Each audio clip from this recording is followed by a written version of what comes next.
देनी है, प्रिंटर है ही नहीं, खराब है।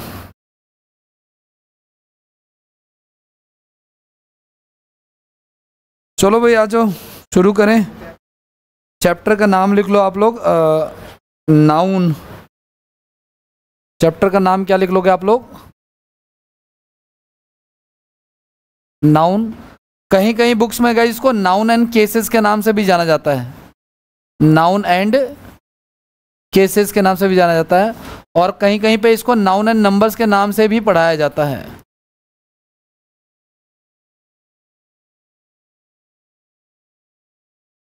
समझ गए क्या आप लोग?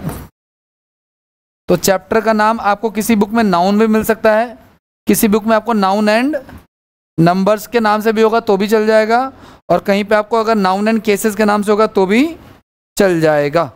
ठीक है ना? अब बात करते हैं आगे कि भाई क्या बातें चल रही हैं।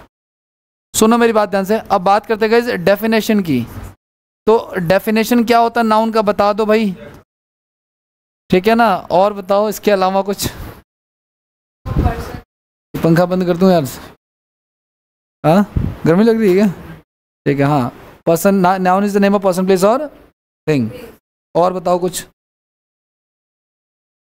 एवरीथिंग इज नाउन, सबसे बेस्ट। ठीक है, खैर कोई बात नहीं। आज जो ध्यान से सुना, अगर वैसे तो देखो नाउन की डेफिनेशन जो बचपन से पढ़ता है, ये तीनों ही डेफिनेशन सेम ही है। वैसे एवरीथिंग इज नाउन कहना सही नहीं है, ठीक है ना, पूरी तरीके से अगर हम इसको समझे ना जब तक, ठीक है ना। Name of everything is noun कह सकते हैं हम लोग, ठीक है ना। Noun is a naming word, ठीक है। एडजेक्टिव का अगर नाम है तो वो नाउन है, एडजेक्टिव खुद है तो वो एडजेक्टिव ही है। समझ इस चीज को आप लोग। चलो आ जाओ नेक्स्ट की बात करते हैं। अगर डेफिनेशन की बात करें तो इन्होंने जो डेफिनेशन बोली वो यूजफुल है, क्या कि noun is the name of person, place और थिंग, ठीक है। तो डोंट कर लो। लेकिन गाइस अगर कंपटीशन में कोई आपसे पूछ देना कि व्हाट इज नाउन, तो आप कहना कि नाउन, ठीक है, noun can be a subject, और noun can be a subject, can be a subject और ऑब्जेक्ट। समझ पा रहे हो क्या? अगर कोई आपसे कंपटीशन में पूछे कि नाउन क्या होता है तो आप क्या कहोगे? नाउन सब्जेक्ट हो सकता है, या फिर, अब मुझे पता है कि आप में से जो लोग वीक है इंग्लिश में, मेरी तरह मैं भी मानता हूं कि मैं वीक हूं इंग्लिश में, ठीक है ना। तो ये सब्जेक्ट बोल देने से उनके लिए बड़ी समस्या है कि उनको पता नहीं सब्जेक्ट क्या है। जैसे मुझे नहीं पता था, टीचर ने बोल तो दिया सब्जेक्ट, लेकिन सब्जेक्ट में पहचानूं का कहाँ पे है, क्या है, वो चीज़ है। तो इसके लिए पेशेंस रखो, अभी इतनी जल्दी बात नहीं बनेगी। दूसरा एग्जाम्पल की अगर हम बात करेंगे, मैंने कहा एक पहला एग्जाम्पल दिया, मैंने कहा एडजेक्टिव इज अ नाउन। मैंने पहला सेंटेंस दिया आपको, क्या मैंने कहा? Adjective is a noun. अब ये जो सेंटेंस लिखा गाइस, ये जो सेंटेंस, सब्जेक्ट वो होता है गाइस जिसके लिए जनरली जिसके लिए वर्ब का यूज होता है। सब्जेक्ट क्या होता है? जिसके लिए जनरली वर्ब का यूज होता है, और वो जनरली सेंटेंस के स्टार्टिंग में होता है, ठीक है ना। बट ऐसा कुछ, मैंने कहा इंग्लिश में कुछ भी फिक्स नहीं है। जरूरी नहीं कि सब्जेक्ट के स्टार्टिंग में हो, सब्जेक्ट एंड वर्ब एग्रीमेंट, ठीक है ना, एंड ऑफ द एंड में भी हो सकता है, ठीक है। तो ध्यान से सुना। जनरल, अच्छा ये सेंटेंस है गाइस हमारा, इसमें फिलहाल ये जो वर्ब आई हुई है, ये किसके लिए आई हुई है? एडजेक्टिव के लिए आई हुई है। तो एडजेक्टिव जो है हमारा सब्जेक्ट की तरह काम कर रहा है, और कोई भी वर्ड अगर सब्जेक्ट की तरह काम करेगा तो वो क्या कहलाएगा? नाउन कहलाएगा। तो ये एडजेक्टिव भले ही एडजेक्टिव है, जैसे उन्होंने कहा नाउन इज एवरीथिंग, इन्होंने कहा noun is the number, noun is the name of person, place और थिंग। ये जो थिंग है ना, उसमें बहुत कुछ आता है।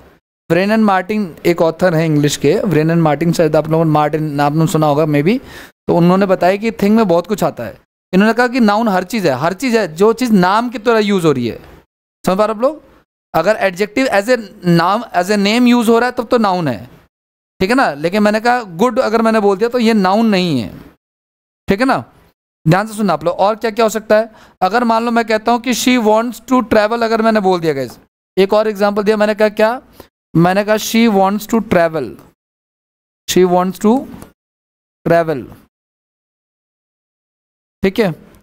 तो यहां पे कोई भी चीज जो एज ए सब्जेक्ट यूज हो रही है वो क्या हमारा, यहां पे भी ये सब्जेक्ट की तरह यूज हो रहा है, क्योंकि इसके लिए वर्ब आ रहे हैं, वर्ब आ रहे हैं यहाँ पे, ठीक है ना। तो ये भी क्या हमारा नाउन ही है। एक बात आपको और बताऊं, इंग्लिश में ना गाइस, अब आपको सर ये नाउन है कि प्रोनाउन है? शी जो होता है वो क्या होता है हमारा? शी जो होता है वो प्रोनाउन होता है जनरली, क्या होता है? लेकिन मैंने अभी बोल दिया कि सब्जेक्ट की तरह यूज हो रहा है, तो ये क्या हो जाएगा? तो प्रोनाउन की डेफिनेशन पता आपको क्या होती है? वो शब्द जो संज्ञा के स्थान पे यूज होते हैं उसे सर्वनाम कहते हैं, ठीक है। Words that used on a place of noun is called pronoun, ठीक है ना। तो इंग्लिश में गाइस ना दो तीन बातें ध्यान रखना आप लोग। इंग्लिश में क्या दो तीन बातें हैं? इंग्लिश में ना कुछ चीजों को गाइस, इंग्लिश में कुछ चीजों को नाउन इक्विवेलेंट कहा गया है। इंग्लिश में कुछ चीजों को क्या कहा गया है? नमस्कार भाई। इंग्लिश में कुछ चीजों को गाइस नाउन इक्विवेलेंट कहा गया है। इक्विवेलेंट मतलब जो नाउन के जैसे ही ट्रीट होते हैं। तो जैसे एक प्रोनाउन होता है जो नाउन की तरह ही ट्रीट होता है। तो तीन केस होते हैं गाइस इससे। क्या क्या? एक होता है गाइस आपका जेरेंड। एक क्या होता है? जेरेंड होता है जो नाउन इक्विवेलेंट होता है।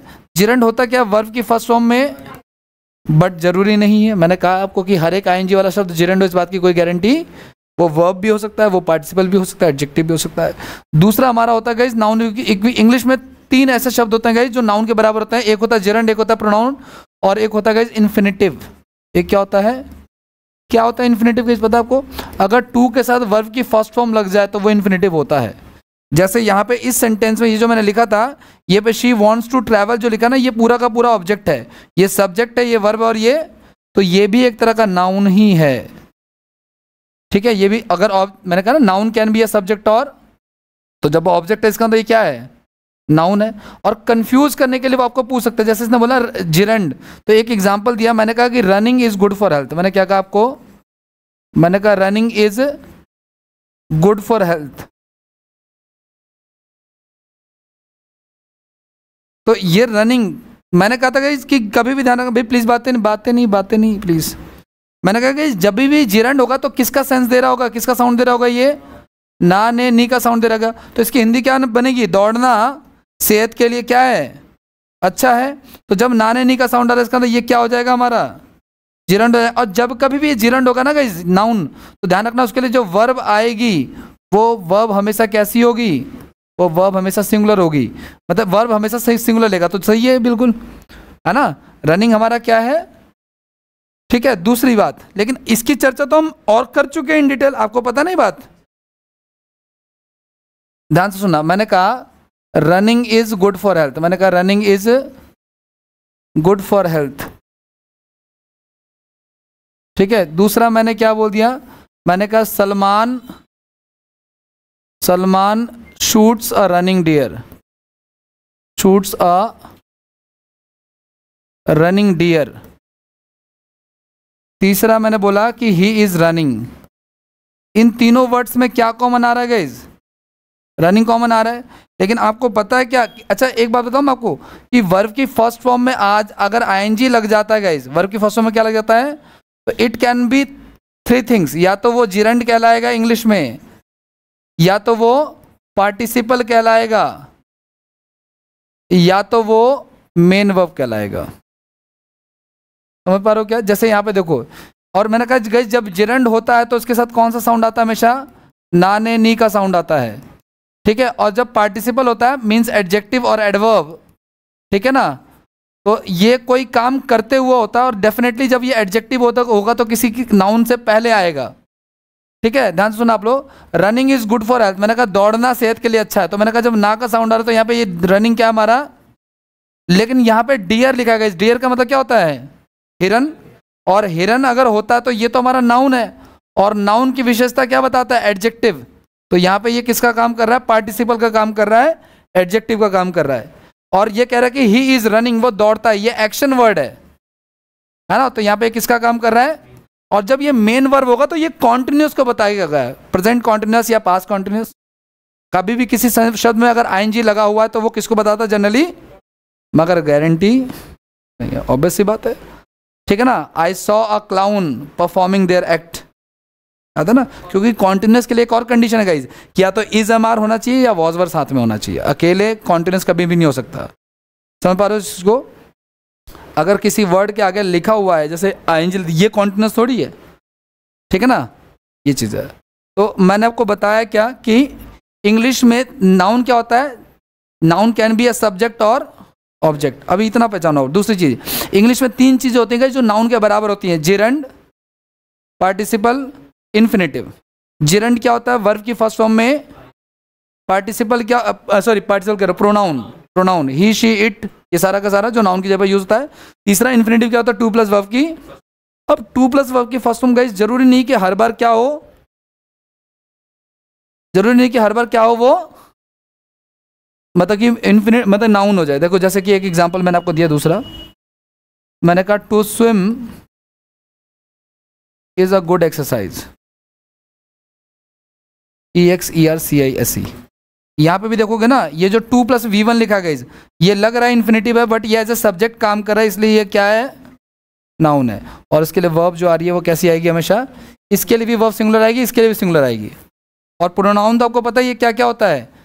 आई हो गया, वी हो गया, यू हो गया, ही शी इट दे एक्सेट्रा। इसके बारे में पढ़ेंगे पूरा चैप्टर, ये तो क्लियर है आपको? आगे बढ़ जाएं।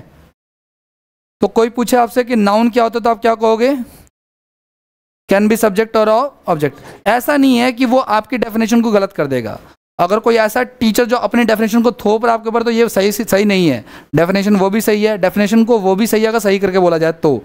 लेकिन ये कहना सही नहीं कि नाउन इज एवरीथिंग, फिर तो बाकी चीज़ें क्यों है फिर? ठीक है, बाकी चीज़ें फिर क्या ये बोलेंगे हम नौकरी छोड़ दें? समझ पा रहे हो इस चीज़ को? बाकी चीज़ें हो सकती हैं नाउन अगर वो नेमिंग वर्ड की तरह आए, ठीक है? तो बहुत सारी डेफिनेशन है, कोई दिक्कत नहीं है। इंग्लिश में 3 चीज़ें नाउन इक्विवेलेंट होती हैं, जिरेंड, प्रोनाउन और इन्फिनेटिव। अब आगे आ जाओ। नाउन को गाइस 2 हिस्सों में कैटेगराइज कर रखा है। कितने हिस्सों में कैटेगराइज कर रखा है? 2 हिस्सों में कैटेगराइज कर रखा है। अगर आप इसको डिवाइड करोगे 2 हिस्सों में, तो नाउन 2 हिस्सों में डिवाइड हो जाता है। एक आपका होता है guys countable noun, countable noun, ठीक है ना? और एक होता है गाइस आपका अनकाउंटेबल नाउन। एक क्या होता है? Uncountable noun. जैसा कि नाम से प्रतीत हो रहा है, इसके बारे में इस चैप्टर में खूब चर्चा होने वाली है वैसे तो, ठीक है? लेकिन काउंटेबल नाउन जो होते हैं guys, it can be of 2 type. या तो ये हो जाएंगे सिंगुलर, या तो ये हो जाएंगे प्लूरल, है ना भाई? अगर बॉय लिखा है तो वो सिंगुलर है, और अगर बॉयज लिखा है तो वो, समझ पा रहे हो क्या आप लोग? अगर प्लूरल है तो वर्ब भी प्लूरल आएगा, बॉयज के साथ आर आएगा। अगर सिंगुलर है तो बॉयज के साथ क्या आएगा? बॉय के साथ इज आएगा, ठीक है? और अनकाउंटेबल ऐसे नाउन जो कि जिसको आप काउंट नहीं कर सकते। और ये जो होता है इनके साथ वर्ब पता है कैसी आती है? इनके साथ वर्ब हमेशा जैसे ऐसी कोई भी चीज़ जिसको आप उंगलियों पर नहीं गिन सकते, और है ना? जैसे कि मैं आपको एक बात बताऊं, जैसे आप कोई भी चीज़ आपको सामने आती है ना, वो मैं पूछूं कि काउंटेबल है, जैसे स्टार, इसलिए भी बोल रहा है क्योंकि चर्चा कर चुके हम शायद स्टार्स पे, है ना? अच्छा ठीक है। मनी,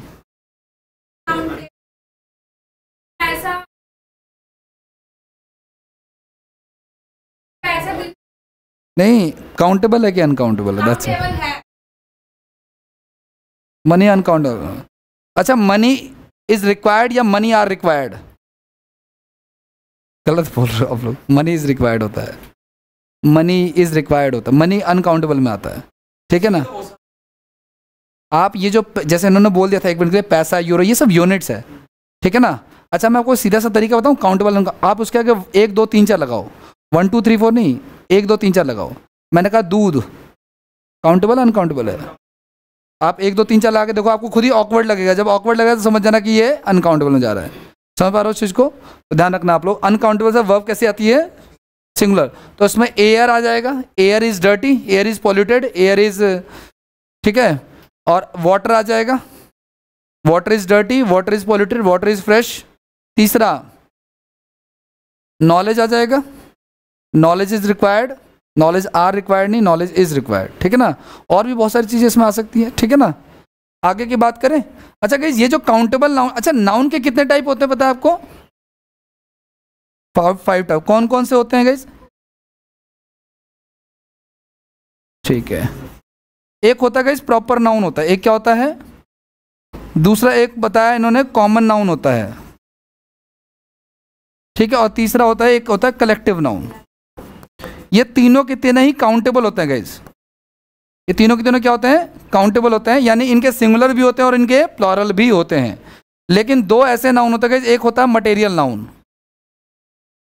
एक होता है मटेरियल नाउन। तो ये अनकाउंटेबल होता है गाइस, और दूसरा हमारा क्या होता है, एब्स्ट्रैक्ट नाउन, बोले तो भाववाचक संज्ञा। तो भाव को तो हम गिन ही नहीं सकते, है ना। तो ये ध्यान रखना आप लोग कि नाउन जो है वो दो हिस्सों में कैटेगराइज है, काउंटेबल और अनकाउंटेबल।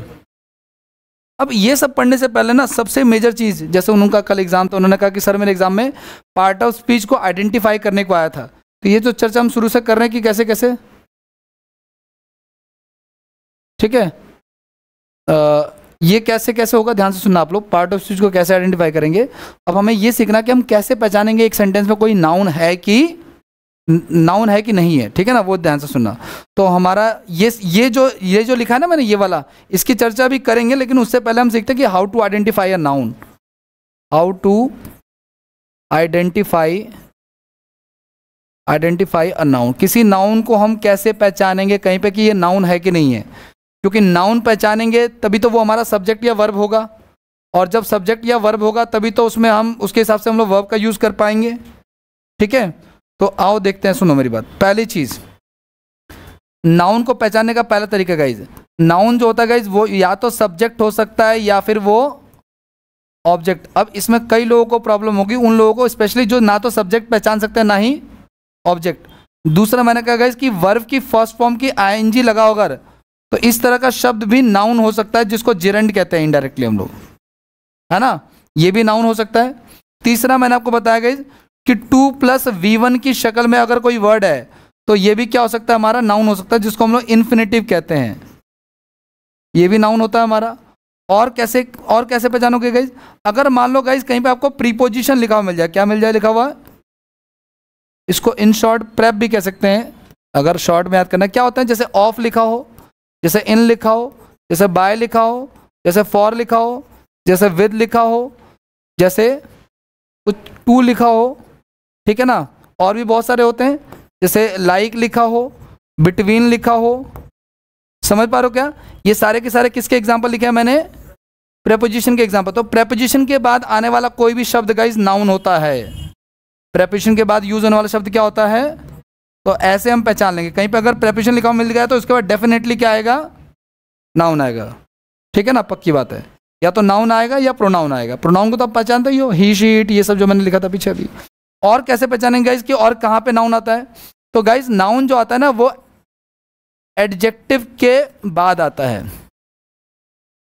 एडजेक्टिव के बाद आता है, या यूं कह लो एडजेक्टिव नाउन के पहले आता है। तो फिलहाल नाउन के बारे में सीख रहे हो तो ऐसे कर लो आप लोग, ठीक है ना। अब ये जो एडजेक्टिव के बाद आता है इसकी चर्चा कैसे होगी, जैसे मैंने आपको कई बार बताया है कि मैंने कहा ना आपके सामने अगर चीज़ें आती हैं ना तो आप उनसे दो सवाल करो कि वो क्या है और वो कैसा है, what it is and how it is, वो क्या है और वो कैसा है। जो क्या है का आंसर मिलेगा गाइज वो आपका होगा नाउन, वो क्या होगा, और जो कैसा है का आंसर मिलेगा वो होगा एडजेक्टिव। जैसे कि मैंने पूछा कि क्या है, आपने कहा सर बुक है, और मैंने कहा कैसी है, मैंने कहा बड़ी ही मोनोटोनस है। मैंने कहा क्या कहा, समझ पा रहा हूँ मोनोटोनस क्या होता है, मोनो का मतलब क्या होता है, एक, अभी पता ना, मोनोगैमी, मोनोपोली मार्केट चर्चा की हमने कभी, है ना। तो मोनोटोन, मोनो का मतलब एक हो गया, तो जिसमें एक ही बात, बोरिंग, मोनोटोनस में तो बोरिंग है। मैंने क्या है बुक और कैसी है, मोनोटोनस है, और मोनोटोनस है, बोरिंग है, तो मैं बोरिंग भी लिख सकता हूँ, बोरिंग बुक भी तो बोलते हैं। तो आईएनजी वाला शब्द क्या हो जाएगा हमारा, तो क्या है बुक और कैसी है, और मैंने कहा क्या है, मैंने कहा बोर्ड है, और मैंने कहा आपने कहा सर डिजिटल है, तो ये नाउन हो गया, और ये क्या हो गया, एडजेक्टिव होगा। तो एडजेक्टिव के जो कोई भी ऐसी चीज़ जो विशेषता बताए, विशेषता की नॉलेज वैसे हिंदी में भी नहीं है, मैं आपको बताऊं। जैसा कुछ लोग कहते हैं ना, हम किसी खत्ते से गुजर रहे होते तो स्मेल आती है तो हम कहते हैं गंध आ रही है, गंध नहीं होता सर, गंध के दो वर्ड होते हैं, दो टाइप की गंध होती है, सुगंध या फिर दुर्गंध। तो हमें बोलना चाहिए कि दुर्गंध आती है, हम हिंदी में भी गलत ही बोलते हैं, जब हम बोलते हैं कि गंध आ रही है तो गंध नहीं बोल सकते आप, ये गलत है तरीका। कहीं अगर किसी एग्जाम में हिंदी आ जाए आपके तो उसको दुर्गंध ही बोला जाएगा, लेकिन हमने मान लिया, तो यही एक हिंदी का है एक तरह का, ये भी जैसे इंग्लिश में होता है। समझ पा रहे हो इस चीज़ को आप लोग। तो क्या है, बोर्ड है, मैंने कहा क्या है, अच्छा गाइस मैंने कहा क्या है, मैंने कहा चेयर है, मैंने कहा कैसी है, मैंने कहा हार्ड है या सॉफ्ट है, या कलर भी तो बोल सकता हूँ भाई, रेड चेयर है, ब्लू चेयर है या ब्लैक चेयर है, राइट। मैंने कहा क्या है, मैंने कहा इंग्लिश है, और मैंने कहा कैसी इंग्लिश है, मैंने कहा ऐसी इंग्लिश है बोले जाने वाली इंग्लिश है। तो क्या बोलेंगे इसको हम लोग? स्पोकन इंग्लिश है। लेकिन मैंने आपको बताया था कि आज से कई साल पहले इसी के आगे लिखा जाता था स्पीकिंग इंग्लिश। समझ पा रहे हो उस चीज़ को? तो ये अब तो ठीक हो गया, अब स्पोकन हो गया है। स्पोकन ही V3 है एक्चुअली, स्पीकिंग V3 नहीं है, ठीक है। और भी बहुत सारे वर्ड हैं। अच्छा आपको पता है जैसे बुक छपती है, इस साल बुक छपी, अगले साल उसका लेटेस्ट एडिशन छपेगा, तो उसको बोलते हैं रिवाइज्ड एडिशन। क्या बोलते हैं उसको? वो ऐसा वर्ड है जो हमेशा ऐसे यूज होगा। तो क्या है? बुक है। और कैसी है? रिवाइज्ड बुक है या रिवाइज एडिशन है। क्या है? एडिशन भी सही बोल सकते हैं हम लोग, ठीक है ना। अच्छा आप लोगों ने कभी फोटो वो कराया है, अटैच्ड कराया किसी गजेटेड ऑफिसर से? कभी नहीं, ये जनरेशन शायद ना जानती हो, लेकिन 2014 के बाद से मोदी गवर्नमेंट जब से आई है, उन्होंने गजेटेड ऑफिसर से फोटो अटैच कराने का जो प्रोसीजर उसको बंद कर दिया है। पहले क्या होता था, एग्जाम फॉर्म, एसएससी का फॉर्म भरने के लिए भी आपको पहले प्रिंसिपल के या किसी गजेटेड ऑफिसर के साइन कराने होते थे जो आपको जानता हो। अब हमारी ज़िंदगी ऐसी कि दूर दूर तक कोई सरकारी नौकरी वाला नहीं है घर खानदान में, तो फिर गजेटेड ऑफिसर ढूंढूं कहाँ से? प्रिंसिपल चलो स्कूल से पढ़ते तो कर भी देते थे, ऐसी बात तो नहीं, किसी प्रिंसिपल ने कहीं मना नहीं किया वैसे तो, लेकिन इस प्रोसेस को उन्होंने ख़त्म कर दिया, ठीक है ना। तो अब उन्होंने ये कह दिया कि आपको गजेटेड से साइन कराने की जरूरत नहीं होती है, बट इफ़ रिक्वायर्ड, अगर जरूरत पड़ती है तो आप खुद से सेल्फ अटैच्ड कर सकते हो। सेल्फ अटैचमेंट, आधा फॉर्म पे साइन कर दो, आधा फोटो पे साइन कर दो, ऐसा समझ पा रहे हो इसको? तो मैंने कहा क्या है? फोटो है, और मैंने कहा कैसी है? अटैच्ड फोटो है, ठीक है ना। तो ये भी क्या हमारा एडजेक्टिव है। तो गाइस एडजेक्टिव को जरा ध्यान से देखो, it can be colour, it can be ING वाला word, it can be V3 की शक्ल वाला वर्ड, ठीक है ना। समझ पा रहे हो आप लोग? मतलब एडजेक्टिव कैसे कैसे हो सकते हैं, या तो आईएनजी वाला शब्द भी हो सकता है, कोई कलर हो सकता है, कोई V3 वाला वर्ड हो सकता है, और भी बहुत सारे होते हैं एडजेक्टिव, ठीक है। फिलहाल एडजेक्टिव जिसके आगे लगता है वो क्या होता है हमारा? तो नाउन पे फोकस रखना है। तो कैसे पहचानो वो कोई शब्द नाउन है या नहीं? या तो सब्जेक्ट की तरह यूज हो रहा हो या सेंटेंस में ऑब्जेक्ट की तरह यूज हो रहा हो, ठीक है ना। दूसरा, या तो प्रीपोजिशन के बाद आ रहा हो, ठीक है ना। तीसरा, या तो एडजेक्टिव के बाद आ रहा हो, ठीक है ना।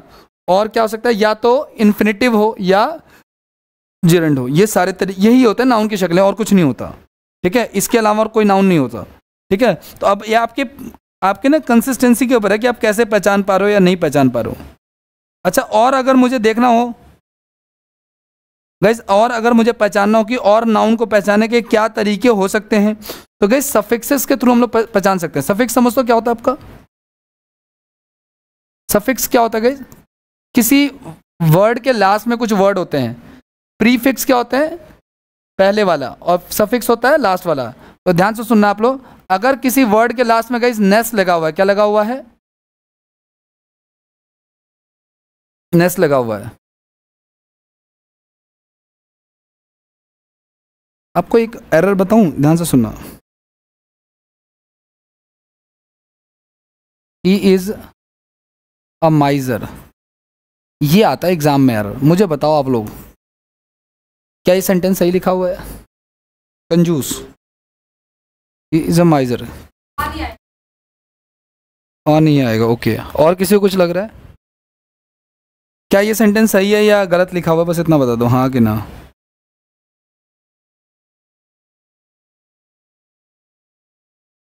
जी, एडजेक्टिव कहाँ है इसमें?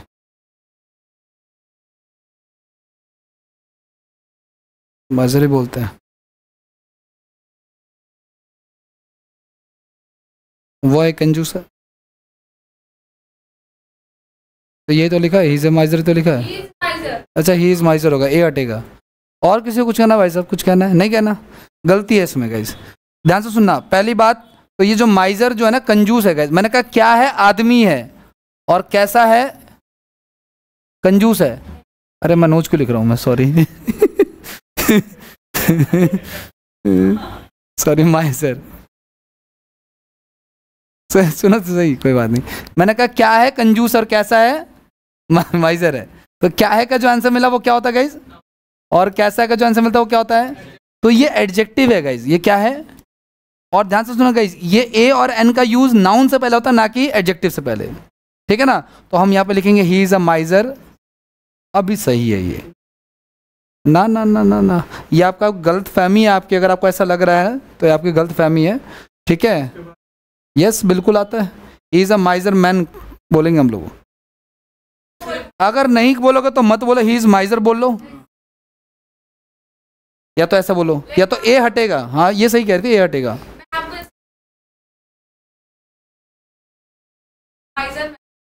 नहीं नहीं, you are a miser, you are miser, you are माइजर।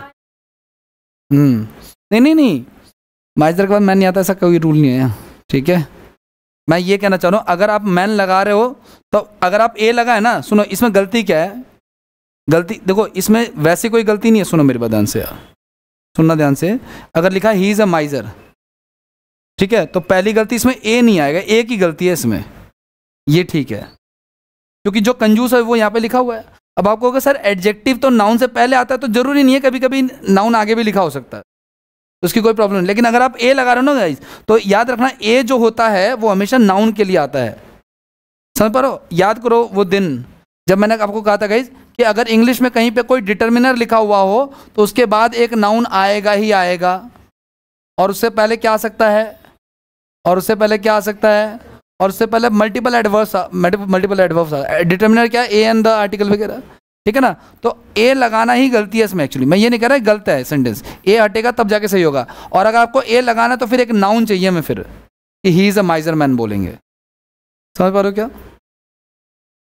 तो अच्छा देखो हम पढ़े थे सफिक्सेस के बारे में गाइस, तो सफिक्सेस में जैसे नेस लगाओ, जैसे अगर मैं कह दूं गाइस किसी पे जैसे हैप्पीनेस बोल दिया मैंने, समझ पा रहा हो, तो अगर अकेले हैप्पी की बात करूंगा तो आपको पता क्या होता है गाइस, हैप्पी क्या होता है, मैंने कहा क्या आदमी हो, कैसा है, खुश है, तो ये हैप्पी एडजेक्टिव है। लेकिन अगर हैप्पीनेस कर दे तो क्या बन जाएगा, नाउन बन जाएगा।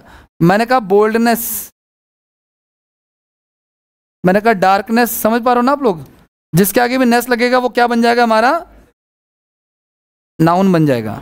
अगर किसी के लास्ट में गाइस ISM लिखा होगा तो वो नाउन होता है गाइस, जैसे रेसिज्म होता है। रेसिज्म पता है आपको क्या होता है, नहीं पता है, रंग भेद, रंग भेद, कैसा रंग भेद, काला गोरा। और हमारे यहाँ पे तो खैर भेदभाव के बहुत तरीके हमने बहुत सारे बना रखे हैं, लेकिन अंग्रेजों ने 2 बना रखे हैं, ब्लैक और वाइट का, ठीक है ना, उनका ज़्यादा चलता है, ठीक है। तो रेसिज्म होता है गाइस। इसके अलावा गाइस क्रिटिसिज्म, क्रिटिसिज्म हो गया, ठीक है, ये सारा का सारा। इसके अलावा गाइस अगर किसी वर्ड के लास्ट में गाइस CY लिखा हो तो हम पहचान जाएंगे कि वो वर्ड क्या है, जैसे फ्लुएंसी, एक्यूरेसी। अगर किसी वर्ड के लास्ट में गाइस TY लिखा है तो हम पहचान जाएंगे वर्ड क्या है, नाउन है, जैसे एबिलिटी, ठीक है, या एक्टिविटी। इसके अलावा गाइस अगर किसी वर्ड के लास्ट में अगर TION लिखा हुआ है, जैसे मैंने बोला अफेक्शन, अफेक्शन मतलब स्नेह को बोलते हैं हम लोग, ठीक है, या हम बोल सकते हैं अट्रैक्शन, ठीक है, या मैं बोल सकता हूं, ठीक है ना। अगर किसी वर्ड के लास्ट में अगर शिप लगा हुआ है, अगर किसी वर्ड के लास्ट में सफिक्स में क्या लगा हुआ है, शिप लगा हुआ है, जैसे कि आप बोल सकते हो फ्रेंडशिप बोल सकते हो, ठीक है, या फिर फेलोशिप बोल सकते हो, ठीक है। अगर किसी वर्ड के लास्ट में गाइस अगर मेंट लगा हुआ है, फेलोशिप जैसे किसी का ना मेंबर बन जाना, एक तरह से फेलोशिप प्राप्त कर लेना, जनरली PhD वगैरह में होता है, फेलोशिप मेंबर बन, एग्जाम क्वालिफाई करने के बाद बन जाते हैं हम लोग, ठीक है। एक्साइटमेंट, ठीक है, या परफॉर्मेंस, या किसी के लास्ट में ENCE लगा हुआ होगा, जैसे ऑडियंस। मैंने कहा क्या है, परफॉर्मेंस है, और कैसी है, मैंने कहा बड़ी ही, बहुत ही, क्या, अच्छा परफॉर्मेंस, अच्छा इसका लिख दिया मैंने, इसमें लिख दो कोई बात नहीं, परफॉर्मेंस लिख दो कोई बात, इसमें लिख दो, यहाँ लिख दो, ठीक है, ठीक है। ENCE आ रहा है ना इसमें भी, या CE लास्ट में आ रहा है, उससे हो जाएगा, कोई दिक्कत नहीं है, ठीक है। और नेक्स्ट है आपका ऑडियंस हो गया हमारा, ठीक है ना, और कॉन्फिडेंस भी लिख सकते हो आप लोग, ठीक है। तो अभी तक एक बार हमने क्या पढ़ा, एक बार रिकॉल करो, noun can B a subject, और पहली चीज हमने पढ़ी। दूसरी चीज सुनो तो सही, नाउन जो है इंग्लिश में 3 शब्दों को नाउन इक्विवेलेंट माना गया है, जेरंड, प्रोनाउन और इन्फिनेटिव। जिरेंड क्या होता है? वर्ब की फर्स्ट फॉर्म में आईएनजी, लेकिन हर एक आईएनजी वाला वर्ड जिरेंड कुछ एडजेक्टिव भी हो सकते हैं, कुछ मेन वर्ब भी हो सकते हैं। ठीक है, जो लोग बिगिनर हैं वो ज़्यादा टेंशन ना लें फिलहाल। आगे की बात करते हैं कैसे। अच्छा, noun can be of two type, countable और, ठीक है ना। काउंटेबल में कौन कौन से आ सकते हैं? Proper noun, common noun, collective noun, ठीक है ना। और अनकाउंटेबल में क्या आता है? मटेरियल नाउन, एब्स्ट्रैक्ट नाउन, ठीक है ना। आगे की बात करते हैं, जो काउंटेबल नाउन होते हैं गाइस वो सिंगुलर भी हो सकते हैं, और सिंगुलर के साथ वर्ब कैसे आएगी? और प्लॉरल के साथ। अनकाउंटेबल नाउन कैसे होते हैं? हमेशा ही सिंगुलर होते हैं, वो किसी भी कंडीशन में प्लॉरल। अगर किसी अनकाउंटेबल, अच्छा अनकाउंटेबल नाउन में गाइस कभी भी एस नहीं लगाते। जैसे वाटर का, अगर कहीं पे आपने वाटर्स देख लिया है तो इसका मतलब वो, इसका मतलब कुछ और है। समझ पा रहे हो क्या? जनरली अनकाउंटेबल नाउन में एस नहीं लगता है, लेकिन अगर कहीं देख लिया और वो गलत भी नहीं है, इसका मतलब कुछ और है। जैसे कि वाटर्स का मतलब, वाटर का मतलब क्या होता है? पानी। और वाटर्स का मतलब होता है गाइज आपका, इसका मतलब होता है रिवर, ओशियन या सी, वाटर बॉडीज जो होती हैं। समझ पा रहे हो? जैसे एयर का मतलब क्या होता है गाइज, लेकिन एयर्स का मतलब क्या होता है? घमंड को कहते हैं। अब भूल जाता है ना आदमी घमंड के मारे, वो वाला एयर सही है। समझ पा रहे हो? जैसे वुड का मतलब क्या होता है, और वुड्स का मतलब क्या होता है? जंगल। समझ पा रहे हो? जैसे आयरन, जैसे चेन हो गया, चेन, चेन का मतलब कड़ी होता है, चेन्स का मतलब जंजीर हो गया। आयरन हो गया मटेरियल नाउन, आयरन हो गया जंजीर, ठीक है ना। इसी तरीके से और भी बहुत सारे वर्ड्स होते हैं, ठीक है, तो इनके मतलब बदल जाते हैं। ठीक है, तो ये सारी चीज़ें फिर हमने अब इसके बाद हमने पढ़ा नाउन को कैसे आइडेंटिफाई कर सकते हैं। तो भाई नाउन को सब्जेक्ट की तरह यूज हो रहा हो या ऑब्जेक्ट की तरह तो पहचान लेंगे, दूसरा जिरेंड की तरह, तीसरा इन्फिनेटिव की तरह, चौथा प्रेपोजिशन के बाद आ रहा हो, एडजेक्टिव के बाद आ रहा हो तो हम पहचान लेंगे सारे तरीके से। और फिर भी अगर बच गया तो हम सफिक्स से पहचान लेंगे। और बहुत अच्छा होगा अगर आप लोग ये सफिक्स जो लिखवाएं अगर वो आपको ध्यान में रहते हैं तो। आगे की बात करें, अब बात करते हैं गाइस, मैंने आपको नाउन के टाइप लिखवाया था ना, प्रॉपर नाउन वगैरह, इसके बारे में हमें पढ़ना है। तो आ जाओ एक एक करके हम लोग पढ़ते हैं। सबसे पहले मैंने आपको लिखवाया था प्रॉपर नाउन, ठीक है। तो एक एक करके मैं बताना चालू करता हूँ और इनसे रिलेटेड रूल जो एग्जाम ओरिएंटेड आता है ना वो भी बताता हूँ मैं आपको। तो प्रॉपर का मतलब क्या होता है गाइस? जिससे किसी एक व्यक्ति का पता चले, बस एक व्यक्ति का। जैसे इनका नाम मैंने बोल दिया या इनका नाम बोल दिया, तो जिया बोला तो ऐसा नहीं है कि कोई और खड़ा हो जाएगा। समझ पा रहे हो क्या इस चीज़ को आप लोग? तो प्रॉपर नाउन क्या होता है? जिससे किसी पर्टिकुलर एक व्यक्ति का पता चल रहा हो, कोई और ना खड़ा हो इस पे, ठीक है ना। तो किसी विशेष वस्तु, किसी विशेष वस्तु या व्यक्ति, स्थान का पता चले। सिर्फ व्यक्ति की बात नहीं है गाइस, वस्तु के लिए भी और स्थान के लिए भी। दिल्ली बोलूंगा तो एक ही जगह मिलेगी हमें दुनिया में, है ना, वो चीज़ है। आगे की बात करें, अच्छा रूल क्या होते हैं गाइस इससे रिलेटेड पता है आपको क्या? पहला रूल ये होता है गाइस कि कहीं भी प्रॉपर नाउन लिखे जाएंगे ना, चाहे सेंटेंस के स्टार्टिंग में या मिडल में या कहीं और, आपको पता है अभी एसएससी के रिफॉर्म में डिस्कशन चल रहा था, तो अगर एसएससी ने दोबारा से एसएल लेटर को इंट्रोड्यूस कर दिया किसी किसी एग्जाम में, जैसे सीजीएल में या सीएचएसएल में एसएल राइटिंग को, तो आपको ये चीज़ काम आएगी कि जैसे कहते हैं ना, अगर मुझे सेंटेंस के बीच में इनका नाम लिखना है तो मैं फर्स्ट लेटर कैसा लिखूंगा? कैपिटल में लिखूंगा। तो ये प्रॉपर नाउन है तो ऑब्वियस सी बात है कैपिटल। दिल्ली कहीं भी लिखूंगा तो डी कैसा आएगा? अगर नहीं लिख रहे हो तो ये आपकी प्रॉब्लम है, आपने गलत लिखा, सो गलत ही माना जाएगा। तो ये अपनी हैबिट में भी रखना आप लोग, ठीक है ना। तो फर्स्ट लेटर हमेशा कैपिटल होता है इसका। फर्स्ट लेटर कैसा होता है इसका?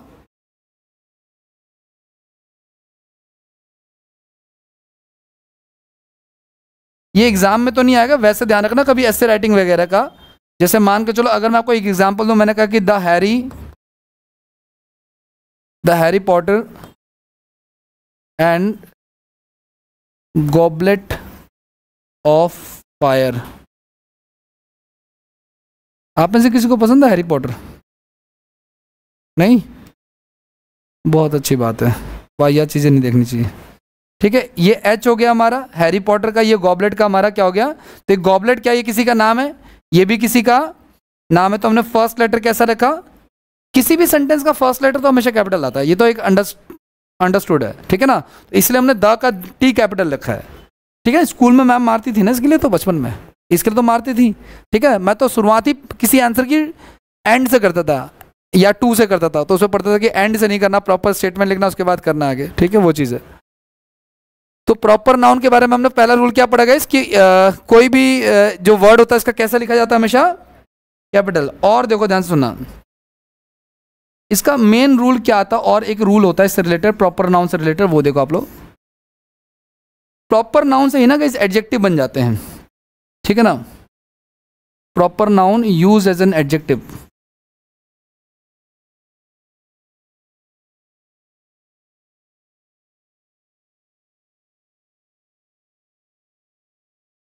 समझना इस चीज को। जैसे मैंने कहा खाना, मैंने कहा क्या है, खाना है। और मैंने कहा कैसा है, मैंने कहा इंडियन फूड है। कैसा फूड है? तो इंडियन फूड, जो इंडिया क्या है हमारा, प्रॉपर नाउन ही तो है, लेकिन यहाँ पे इंडियन बना दिया उसको, तो ये क्या हो गया हमारा बेसिकली अब एडजेक्टिव बन गया। तो प्रॉपर नाउन से ये हमारा एडजेक्टिव बन चुका अभी, ठीक है। हाँ जी, तो इंडियन फूड हो गया हमारा, ठीक है ना। अगर मैं इंडिया फूड लिखता हूँ तो वो गलत है, समझ पा रहे हो क्या? अगर दो नाउन आपस में भिड़ जाएं तो पहले वाले को, दो नाउन है, ये भी नाउन है और ये भी क्या है, सॉरी, ये भी नाउन है, ये भी नाउन है और ये भी क्या है। अगर दो नाउन आपस में भिड़ जाएं तो पहले वाले को हम लोग क्या बना देंगे, एडजेक्टिव बना देंगे, ठीक है ना। तो कुछ ऐसे नाउन होते हैं गाइस जो जिससे डायरेक्ट एडजेक्टिव बन जाते हैं, प्रॉपर नाउन से एडजेक्टिव बन जाते हैं। जैसे इंडिया में रहोगे तो इंडियन है, अमेरिका में रहोगे तो अमेरिकन है, इस प्रकार से बनता है ये। एग्जाम में से कुछ खास एरर नहीं आता। और क्या क्या होता है और देख लेते हैं गाइस। मेन रूल जो मैं लिखने जा रहा हूँ वो ये बड़ा इंपॉर्टेंट है, ध्यान देना इस पे।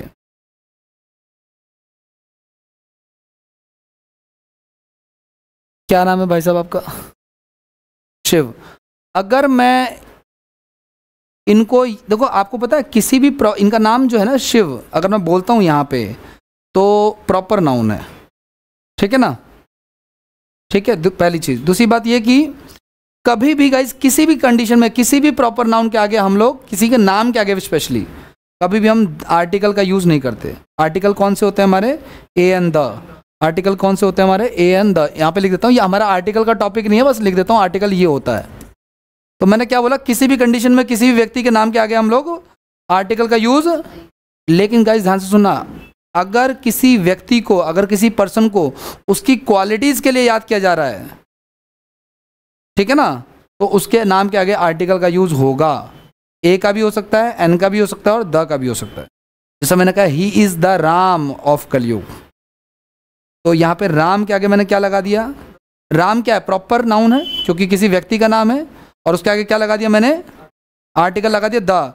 क्योंकि मैंने कहा कि he is the Ram of कलयुग। ये कहना क्या चाह रहा हूँ मैं राम को याद कर रहा हूँ उनके क्वालिटीज की वजह से, उनके गुण की वजह से। समझ पा रहे हो इस चीज को आप लोग? या मैंने कहा कि he is the Ravan of Kalyug, ठीक है ना, ही इज आइंस्टीन, ठीक है। ये सारी बातें जो मैंने बोली हैं, इसमें जिन व्यक्तियों को मैंने याद किया है, राम को भी आप जानते हैं, रावण को भी जानते हैं, आइंस्टीन को भी जानते हैं, ठीक है ना। Kalidas is the Shakespeare of India, यहाँ पे आप कालिदास को भी जानते हैं। और तो जितने व्यक्तियों का यूज कर रहे हैं उनकी क्वालिटीज के लिए या अच्छाई के लिए, या उनकी, उसके आगे फिर आर्टिकल का प्रयोग करेंगे। ये एग्जाम में इससे एरर आता है। तो मैंने ये रूल बोला गाइस कि किसी भी पर्सन बोले तो प्रॉपर नाउन ही तो होता है ना। किसी पर्सन का नाम क्या होता है, तो कि किसी पर्सन को यदि उसके मेरिट या डिमेरिट्स की वजह से, गाइस मेरिट या फिर डिमेरिट्स की वजह से अगर याद करें, यानी कि गुण दोष की वजह से याद करें,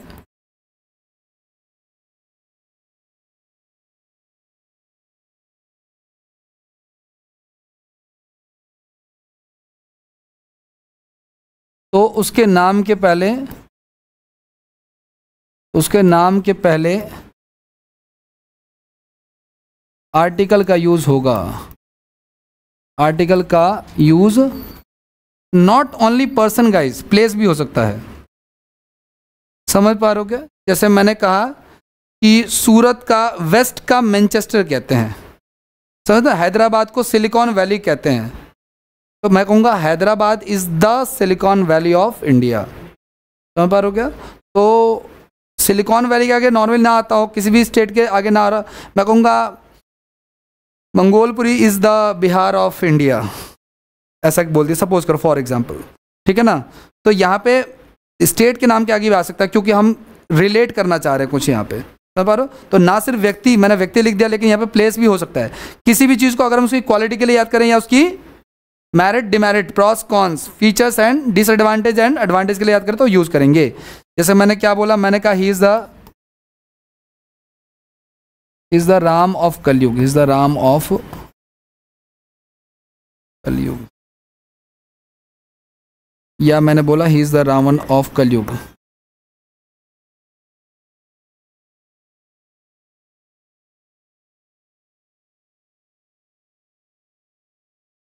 मैंने कहा I want to be an Einstein. समझ पा रहे हो क्या आप लोग? ये तीनों ही एग्जाम्पल बार बार घूम फिर के आते हैं। एक कालिदास वाला भी आता है, वो नहीं लिखा है, तो यहाँ पे इनको याद कर रहे हैं इसलिए आ गया, कोई इशू नहीं है। यहाँ पे ये भी प्रॉपर नाउन है बट आ गया है, ठीक है ना। और यहाँ भी तो मेन रूल पता क्या था? मेन रूल एक्चुअली ये था कि प्रॉपर नाउन के आगे आर्टिकल नहीं आता, प्रॉपर नाउन के आगे आर्टिकल, ये रूल था हमारा, ये था। लेकिन अब इसमें जनरली नहीं आता, लेकिन ये विशेष वाले केस में आता है, स्पेशल केस में, कि अगर किसी प्रॉपर नाउन को हम किस लिए याद कर रहे हो, अगर उसकी क्वालिटी की वजह से या उसके, है ना, डिमेरिट्स की वजह से, तो उसकी वजह से। ये हो गया हमारा।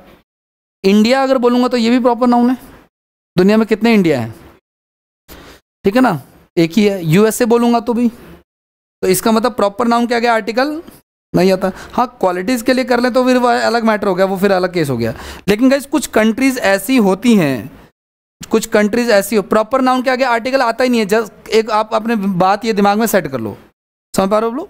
प्रॉपर नाउन के आगे आर्टिकल नहीं आता, लेकिन अगर किसी चीज़ को उसके गुण दोष के लिए याद करो तो हम लोग आर्टिकल का प्रयोग करते हैं। लेकिन गाइस ध्यान से सुनना, कुछ कंट्रीज़ के आगे आता है जिनके आगे यू वर्ड होता है, यूनाइटेड वाला, समझ पा रहे हो? यानी यूएसए नहीं होगा, द यूएसए लिखा जाएगा। भले ही वो प्रॉपर नाउन है, दुनिया में एक ही यूएसए है, लेकिन फिर भी द आएगा, ठीक है ना। द यूएई लिखा जाएगा गाइस, यूनाइटेड अरब अमीरात वाला, ठीक है ना। मैं बताता हूँ, वैसे तो देखो इंग्लिश में हर क्यों का मेरे पास जवाब नहीं है, लेकिन फिर भी ये वो कंट्रीज हैं जो मल्टीपल ग्रुप से मिलकर बनी हुई हैं। जैसे यूएसए में बहुत सारे देश मिलके बनते हैं, यूएई में भी बहुत सारे देश मिलके बनाते हैं, यूके में भी ऐसा होता है। ये उत्तराखंड नहीं है, यूनाइटेड किंगडम है, ठीक है ना, वो चीज़ है। इसके अलावा गाइज द ईस्ट इंडीज़ में भी बहुत सारे ग्रुप ऑफ आइलैंड्स आते हैं। हाँ जी,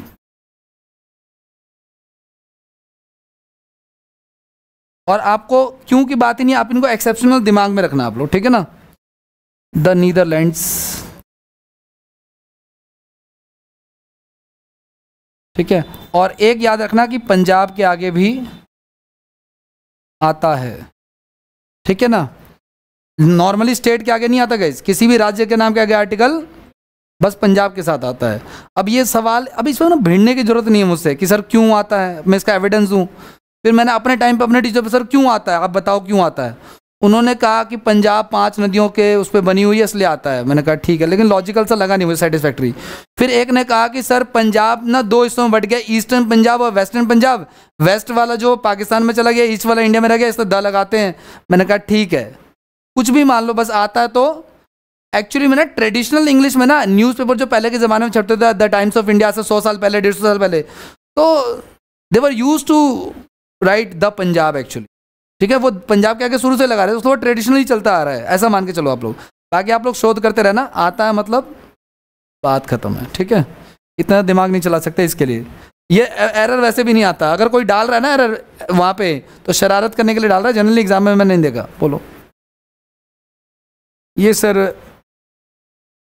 इधर नॉर्थ अमेरिका और साउथ अमेरिका के बीच में कुछ द्वीप है, वहाँ पे वेस्ट इंडीज़ और ईस्ट इंडीज़ पड़ते हैं।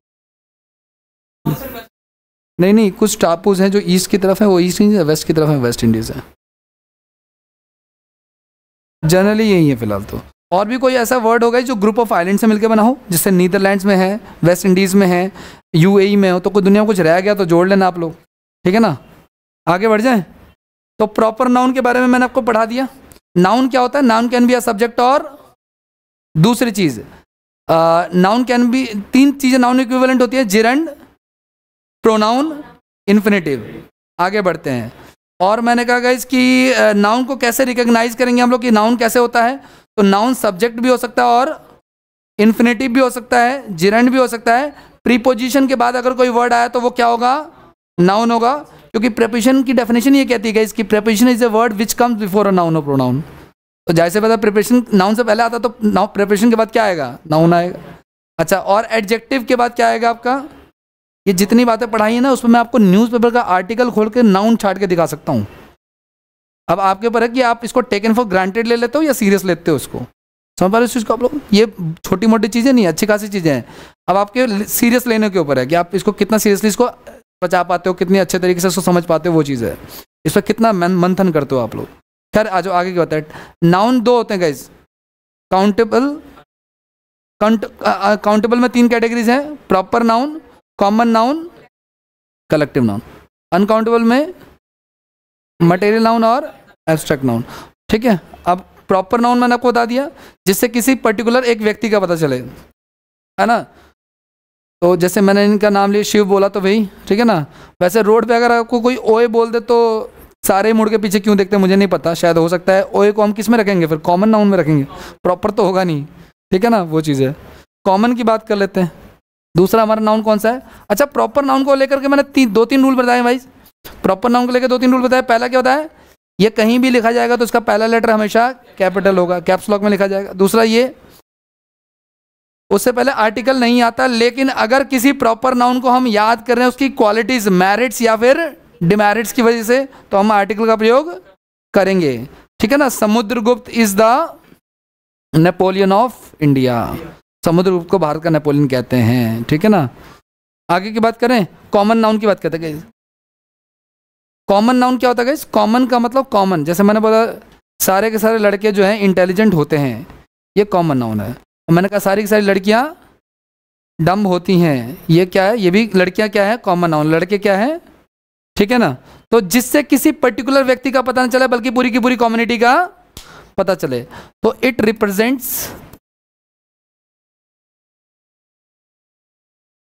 रिप्रेजेंट्स ऑल द मेंबर्स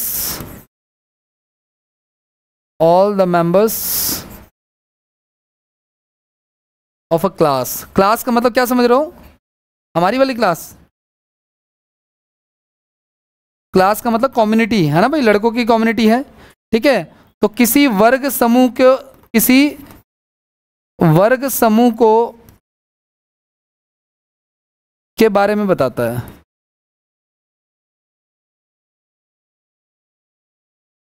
ठीक है, जैसे कि मैंने बोला बॉय हो गया, मैंने कहा गर्ल हो गया, मैंने कहा टाउन हो गया, मैंने कहा रिवर हो गया, एक्सेट्रा। जब मैं रिवर बोलता हूँ तो क्या किसी पर्टिकुलर रिवर की बात कर रहा हूँ क्या? गंगा बोलूँगा तो क्या हो जाएगा? प्रॉपर नाउन हो जाएगा। और रिवर बोलूँगा तो क्या हो जाएगा? ठीक है, ये सारे कॉमन नाउन होते हैं। क्या इससे रिलेटेड कोई एग्जाम में कुछ आता है? कुछ नहीं आता, ठीक है। तीसरा पढ़ते हैं गाइस हम लोग कलेक्टिव नाउन के बारे में। नेक्स्ट लिखो क्या आप लोग, नेक्स्ट समझो आप लोग क्या है कलेक्टिव नाउन। नाम से ही जैसा पता चल रहा है गाइस, समझना चीज को, नाम से ही पता चल रहा है। कलेक्टिव नाउन क्या होता है हमारा? समूहवाचक, है ना। हिंदी में इसको क्या बोलेंगे हम लोग? समूहवाचक। तो ग्रुप ऑफ पीपल से मिलकर बनता है ये। ऐसी चीजें जिसमें बहुत सारे लोग हों, जैसे अगर मान लो मैं फैमिली बोलता हूं,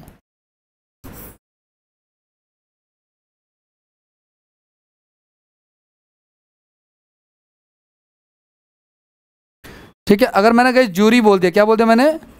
तो ग्रुप ऑफ जजेस, है ना। अगर मैंने कमेटी बोल दिया, अगर मैंने क्या बोल दिया?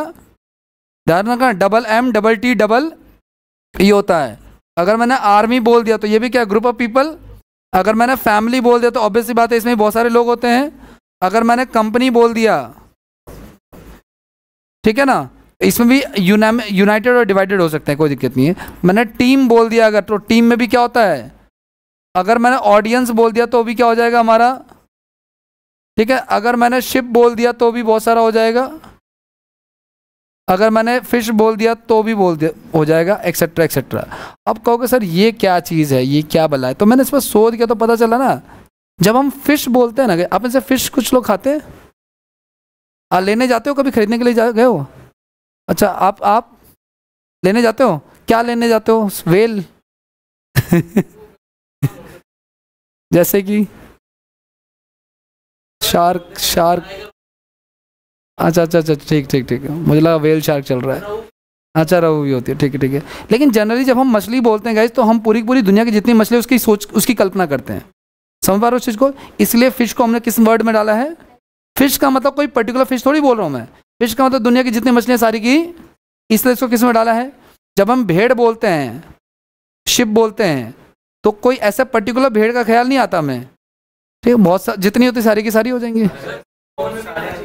हाँ, तो कॉमन में तो है। अच्छा, कॉमन में, अच्छा कॉमन में,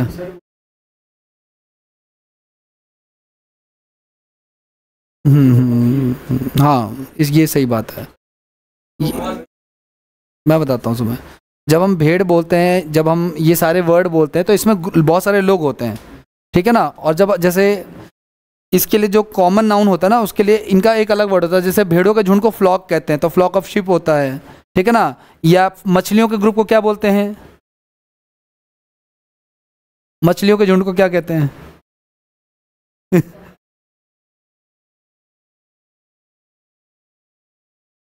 या स्कूल भी कहते हैं, स्कूल भी कहते हैं। अच्छा, लायन के झुंड को क्या कहते हैं? प्राइड कहते हैं। झुंड, प्राइड का मतलब गर्व। तो मैंने कहा था जब शेर तो अकेला आता है, ठीक है ना, तो गर्व की बात है, ठीक है। अच्छा, आंट्स जो होते हैं, चींटियाँ, उनके ग्रुप को क्या कहते हैं? कॉलोनी। उनका क्या कहते हैं? कॉलोनी, ठीक है ना, ये चीज़। तो इन ये सारे के सारे जो है ना उसमें चले जाते हैं, कॉमन में चले जाते हैं, ठीक है, ये चीज़। मतलब जो इनके लिए पर्टिकुलर जो वर्ड यूज़ हुआ पड़ा ना, वो चीज़ें ये कंफ्यूज कर सकता है। लेकिन हालांकि इसमें एग्जाम में कुछ खास नहीं था, एक दो एरर आएंगे, वो मैं भी आपको करा दूंगा, ठीक है। अच्छा, मेन रूल पे आते हैं गाइज। मेन रूल क्या कहता है, ध्यान सुना। ये जो कलेक्टिव नाउन होते हैं गाइज, ये जो कलेक्टिव नाउन होते हैं, इनके साथ ना एक खास बात है। इनके साथ ना कलेक्टिव नाउन में, सुनो, फैमिली में तो कई सारे लोग होते हैं। मान लो 5 लोग, मान लो नैतिक ने घर पे जाकर कहा भाई मेरा हिस्सा दे दो मुझे। नैतिक ने घर पे जाकर क्या कहा कि मेरा हिस्सा चाहिए, मुझे हिस्सा, हिसाब कर दो मेरा। तो उन्होंने 2 कटोरियाँ पकड़ा दी, जा तेरा हिसाब हो गया है, ठीक है ना। नैतिक ने मान के चलो घर पे जाएगा, पापा मुझे एक महिला मित्र के साथ घर बसाने की प्रबल इच्छा हो रही है। अब वो घर में 5 लोग हैं सपोज करो, और वो पाँचों के पाँचों में अब मतभेद हो जाएगा। पहली बात तो 5 दिन तक खाना बंद, और घर का माहौल खराब सो अलग, ठीक है ना। चलो नैतिक ने बोल दिया फॉर एग्जाम्पल, नैतिक सोच रहा हूँ क्या ऐसा हो जाएगा कि नहीं हो जाएगा, सोच रहा है, इजंट इट, ऐसा सोच रहा तुम, बहुत मारूंगा, ठीक है। ऐसी हरकतों से मैं सख्त खिलाफ हूँ, है ना। मैं आपको बार बार कहता हूँ, इन गतिविधियों में लिप्त ये आपको कुछ भी नहीं देंगे, कुछ भी, 1 रुपया भी दे देना तो जो बोलोगे वो समय के साथ आपको रियलाइज होगा। वरना मुझसे पूछते 21 साल की उम्र में, तो मैं कहता हाँ ट्रू लव तो भाई चीज़ होती है बढ़िया वाली, ट्रू लव, ठीक है ना। बट मैं जब चूंकि इस जिंदगी की इसके दार में, तो मुझे पता है, ठीक है।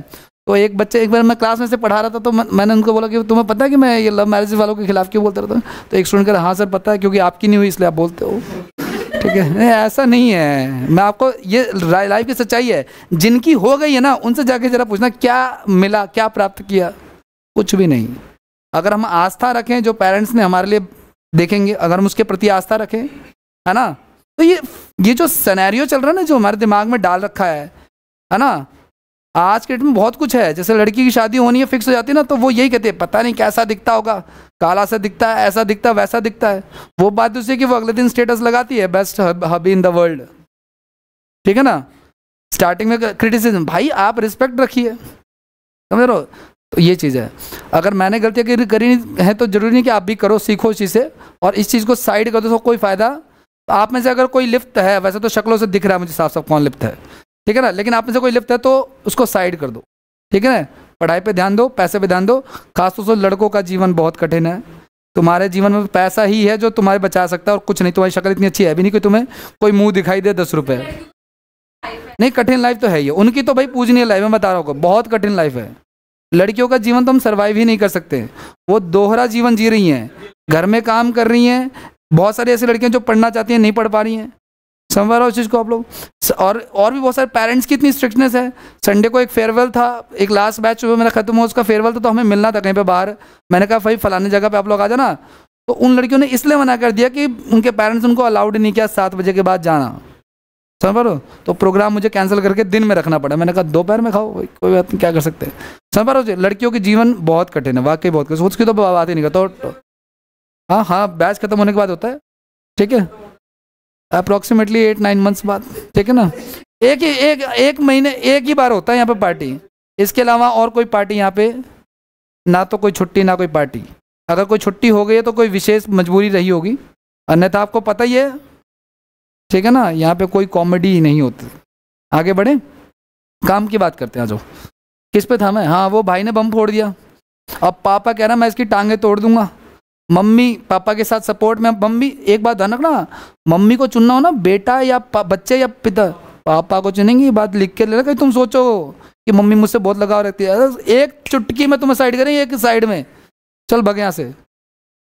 ये उनके लाइफ पार्टनर का सवाल है। जैसे आप भी जब आपकी शादियां हो जाएंगी तो आप ऐसे चूज करोगे सर, ये एक नॉर्मल फिनोमेना है और करना भी चाहिए, ठीक है ना। वो चीज़ है, अगर कभी ऐसा होगा तो देखना वो एक साथ हो जाएंगे, ठीक है।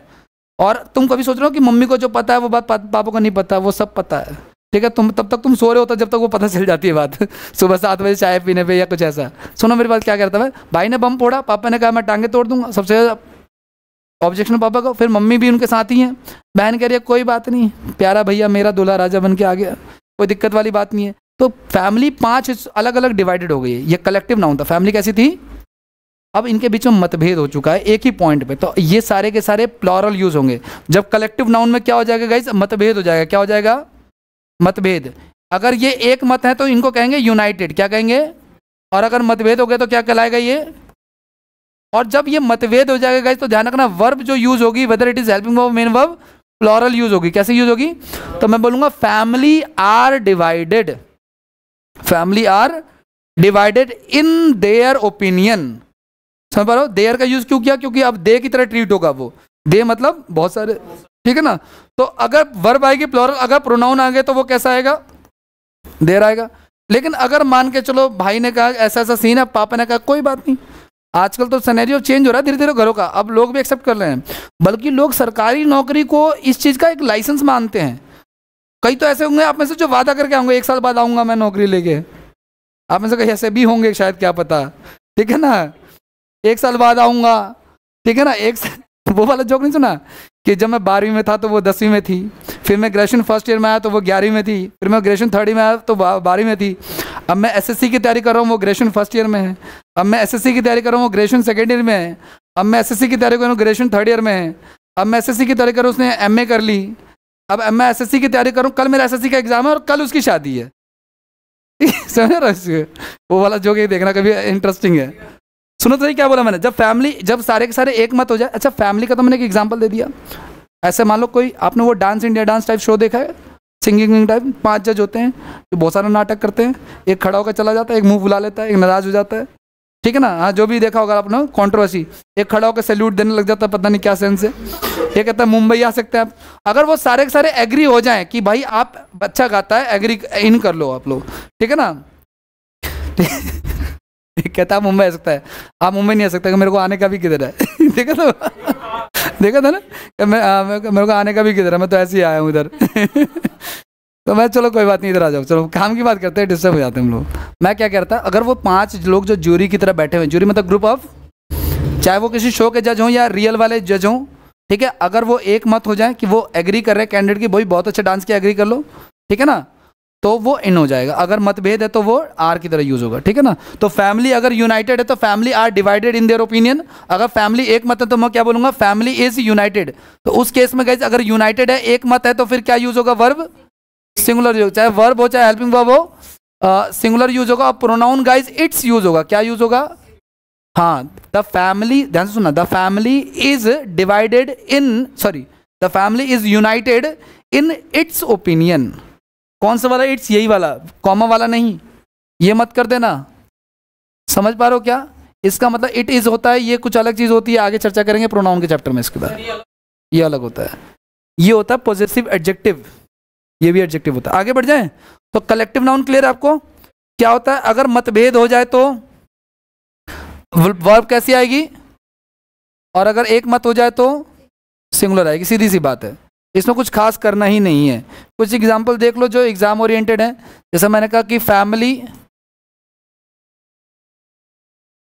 Family is divided on this matter, कौन सा मैटर पता है ना आपको? Jury play united role on there, तुम लोगों को प्यास बहुत लग रही है यार, पानी कम है, कम पियो दे दो। पहले वाले में ध्यान सुना गाइस, एक मत है कि मतभेद है? मतभेद है, डिवाइड। अच्छा मतभेद का पता कैसे चलेगा? सेंटेंस में लिखा होगा खुद ही, वो खुल के बोलेगा कि मतभेद है या एक मत है। तो जब बोल रहा डिवाइडेड तो यहाँ पे वर्ब कैसी आएगी? Family are divided on this matter हो जाएगा। जूरी जो है वो यूनाइटेड है इस रोल पे गाइस, तो जब यूनाइटेड है, एक मत है ना, उनका विचार सब जगह एक पॉइंट पे मिल रहा है। अच्छा एक मत का मतलब समझ रहे हो क्या होता है? Do you know what is the meaning of बहुमत? सबकी सहमति या अधिकतर लोगों की सहमति। तो अगर किसी यहाँ से कोई खड़ा हुआ, मान लो राजकुमार चौहान जीत गए, तो उनको बहुमत मिला है, तो क्या सब लोगों ने वोट दिया है? अधिकतर लोगों ने। ये क्वेश्चन एग्जाम में आया था कि बहुमत का मतलब क्या होता है, तो सभी लोगों का या अधिकतर लोगों का, तो अधिकतर लोगों का वोट वो होता है, ठीक है ना, ये बात है। तो जूरी में भी ऐसा नहीं कि किसी को कॉन्फ्लिक्ट नहीं होगा, एक ऐसा भी होगा बेचारा, 5 लोग, मान लो 5 लोग हैं, तो एक कह रहा है कि नहीं आप मुंबई नहीं आ सकते, 4 कह रहा है कि आ सकते हैं, तो ये यूनाइटेड ही माना जाएगा इसको, एक को छोड़ देंगे हम लोग। यूनाइटेड मतलब most of the people are united, divided मतलब most of the people are divided, ठीक है ना, ये चीज़ है। तो गाइस ध्यान सुना, अगर ये एक मत है तो इसको हम सिंगुलर काउंट करेंगे, तो फिर ये वर्ब हमारी सिंगुलर यूज होगी, प्ले नहीं होगा, क्या होगा यहाँ पे? प्लेज होगा, क्योंकि एस लगने पे, वर्ब में एस लगता है तो वो सिंगुलर होता है। इसके अलावा गाइस एक और एग्जांपल मान लो मैं आपको देता हूँ, मैंने कहा the fleet of ships,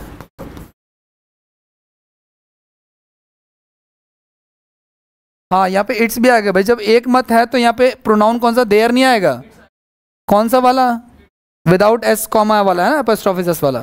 the fleet of ships are, the fleet of ships are anchored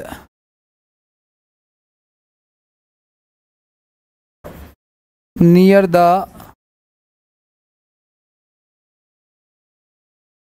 वो ठीक है, दिस वो ये वाला है, दिस मैटर इसके लिए आ रहा है, वो इसके लिए नहीं आ रहा है, ठीक है।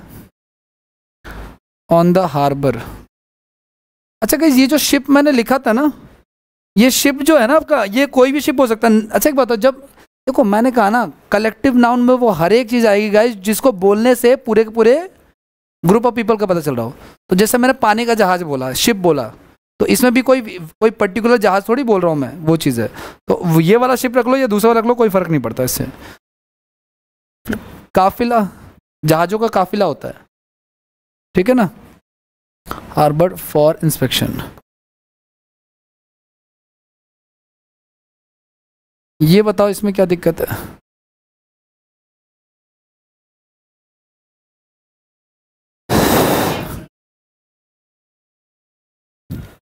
देखो सुनो, देखो सुनो, ये कह रहा है कि हाँ, देखो सुनो, ये कह रहा है the fleet of ships, ships तो बहुत सारे हैं, है ना भाई, जहाज़ों का काफिला, तो सारे के सारे एक ही जगह पे तो रुके हैं ना, एंकर्ड मतलब रुक गए वहां पे, कि यहाँ पे नियर द हार्बर मतलब बंदरगाह के पास, किसके लिए? For inspection.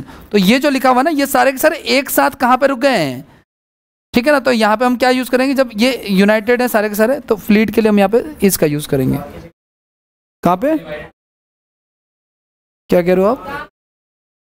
दा की जगह पे नहीं, ये तो सुनो, दा और वो जो इट्स और देयर का जो कंफ्यूजन हो रहा है ना, वो इसलिए हो रहा है गाइस, कि जब कभी भी ना उनके अधिकारों की या उनकी चीज़ों की बात कर रहा होगा तब आएगा, ठीक है ना, तब आता है। ऐसा नहीं कि कहीं भी लगा दोगे आप लोग, ठीक है।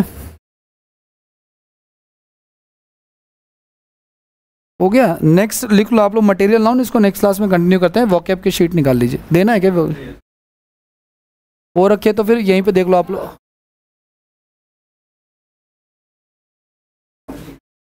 कोई बात नहीं, फिर यहाँ पे देख लेना आप लोग बोर्ड पे। प्रिंटर तो सही नहीं है तो प्रिंट हो नहीं सकता, वरना मैं दे देता।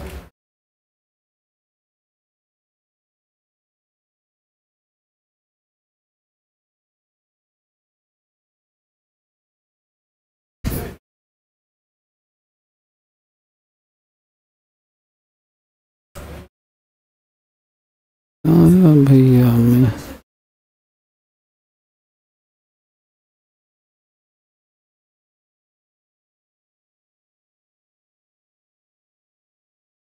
शीट प्रिंटर ठीक होगा तो दे दूंगा डेफिनेटली। क्या? हाँ नहीं, शीट दे नहीं सकता, बट प्रिंटर सही नहीं है।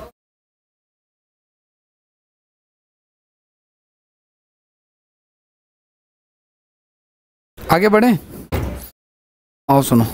हम क्या कर रहे थे शीट में? इडियम्स कर रहे हैं। क्या कर रहे हैं?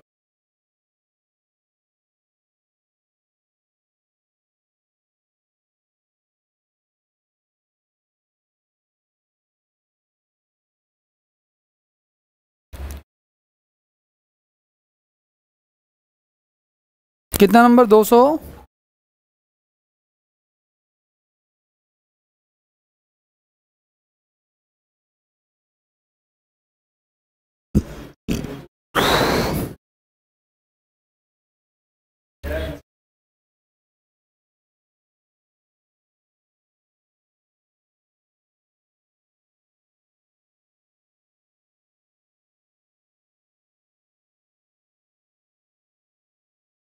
यूपी में कहाँ पड़ा था आपका? तभी रश ज़्यादा था वहाँ पे। और यूपी तो है ही वो। यूपी में आप लोग अगर गाजियाबाद तक भी सेंटर पड़ता है ना तो ये कोई चिंता का विषय नहीं है, मेट्रो वहाँ तक जाती है। और सुबह की शिफ्ट में भी आप पहुँच सकते हो, मतलब सुबह आपने 5:30 की मेट्रो पकड़ ली तो भी आप शहीद स्थल वाले मेट्रो स्टेशन से पकड़ के पहुँच सकते हो आप लोग। कई बच्चे जाते हैं, बशर्ते कि आप जाना चाहें, ठीक है ना। कई लोग तो सोचते हैं छोड़ इतनी दूर सुबह सुबह। नहीं, ये दूर नहीं है, मेट्रो स्टेशन से उतरते ही एग्जाम हॉल, एग्जाम सेंटर्स हैं। 200 कितना करना है? 220। 221 से करना है। हाँ इसमें भी हो रखे हैं भाई, हाँ इसमें भी हो रखे हैं। 29 भी हो रखा है मेरा, तो ये 33 भी हो गया है। अच्छा ओके ओके ओके, तो 200 कितना तक हो चुका है? 228 तक हो गया है, ठीक है। तो नया 229 से करना है हमें। देखो यार तुम लोग कैसी बातें कर रहे हो तुम।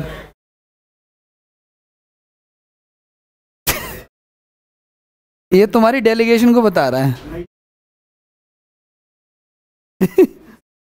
देखो कहाँ से, यहाँ फ्रेश है बिल्कुल,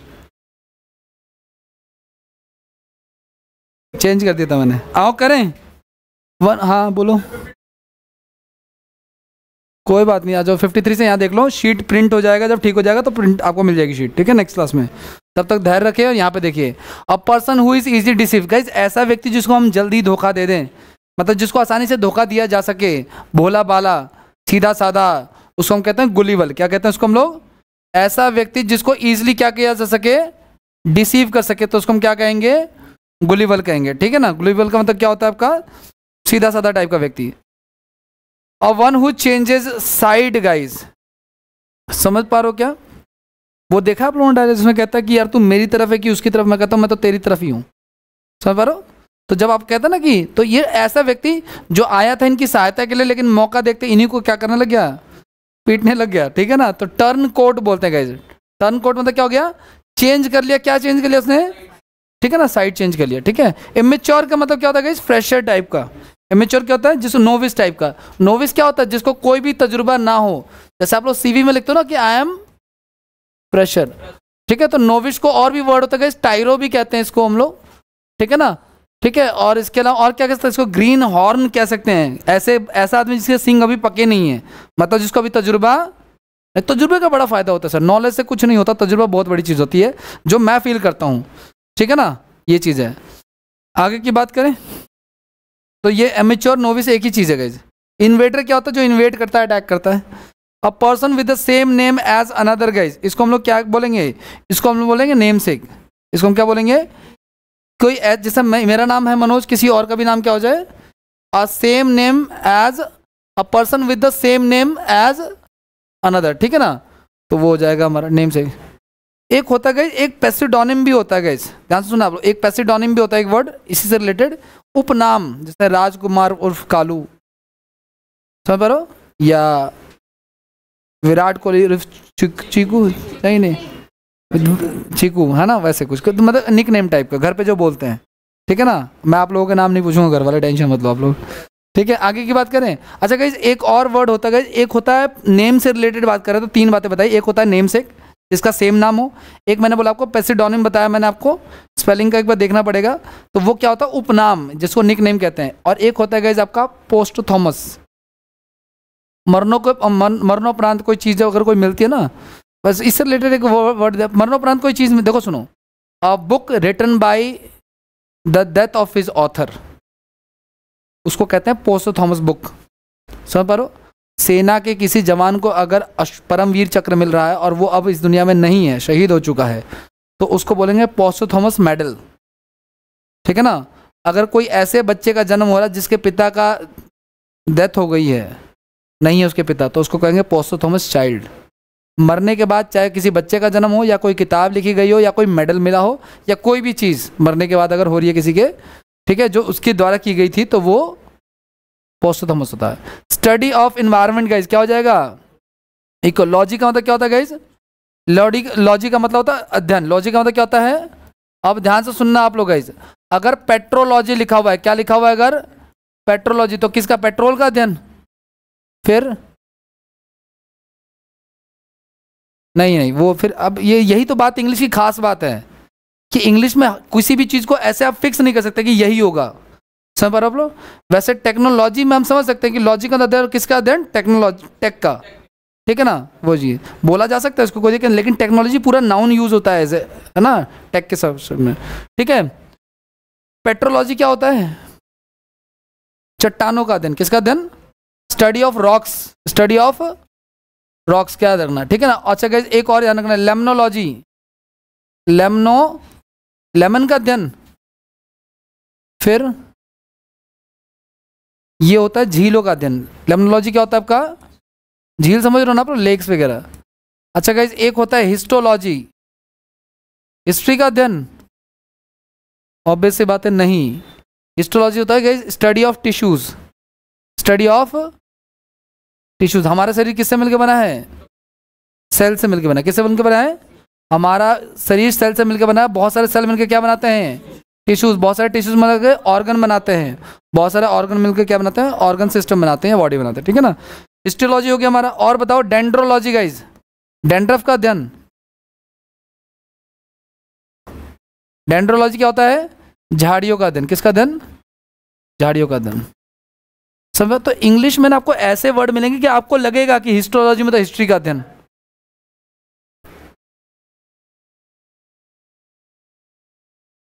हाँ अध्ययन होते हैं सर, ठीक है। मान लो कौन सा क्या कोई मेडिकल साइंस के लिए कोई बेनिफिट है, अध्ययन बहुत सारी चीज़ों का होता है सर, ठीक है ना।